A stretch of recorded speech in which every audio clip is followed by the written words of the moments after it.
While President Trump is touting his achievements in confirming judicial nominees, the president is closing in on filling up a quarter of the benches in the federal appellate courts. And at the White House this afternoon, Trump said in the next couple months he'll have filled more than, get this, 180 federal judicial roles. And they will uphold our Constitution as written.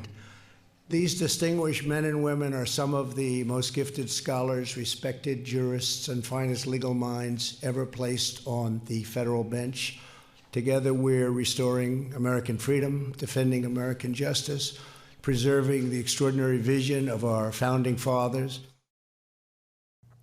And Carrie Severino of the Judicial Crisis Network joins us now for more. Carrie, good to have you. Great to be here.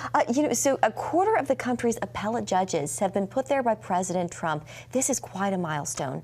Yeah, most people, we focus rightly on the Supreme Court, but people don't realize more than 99% of cases end at the appellate courts. They don't ever get to the Supreme Court. So there's a lot of cases that the Supreme Court just doesn't have the time to go back and correct. It's so important to have good judges there who are going to be faithful to the law, that aren't going to be applying one standard to policies they like and one standard to policies they don't like.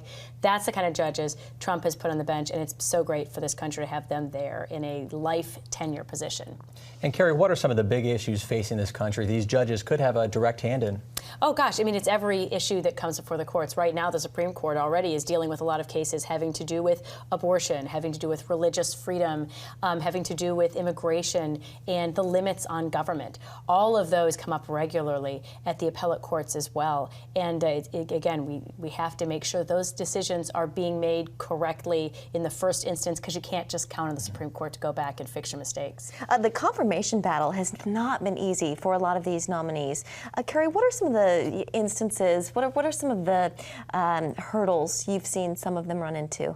Well, I think one of the things that's most interesting has been seeing some of the attacks on religion in the candidates. Amy Coney Barrett, of course, with the dogma lives loudly within you moment, was a really impression with one. But there's also been attacks in the Knights of Columbus and membership in that group. Stephen Menashe, who's a Second Circuit nominee, has had some anti-Semitic attacks on some of his record of defending the state of Israel. So that's something that I think is a real concern we need to flag and keep an eye out for going forward, to make sure that this is not something that continues to be leveled against nominees who are some of the most outstanding men and women we have as lawyers today.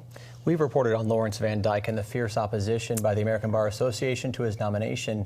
What do you make of that? Yeah, I think he's another one that, some of those same issues, he's done work for groups like Alliance Defending Freedom, and that flags him as, oh, you must be someone who's going to now be unfair, for example, to LGBT litigants before him, which he said they unfairly said that he wouldn't say he would be fair to all litigants. And he said that's not true. I believe everyone is made in the image and likeness of God, and they need to be treated equally.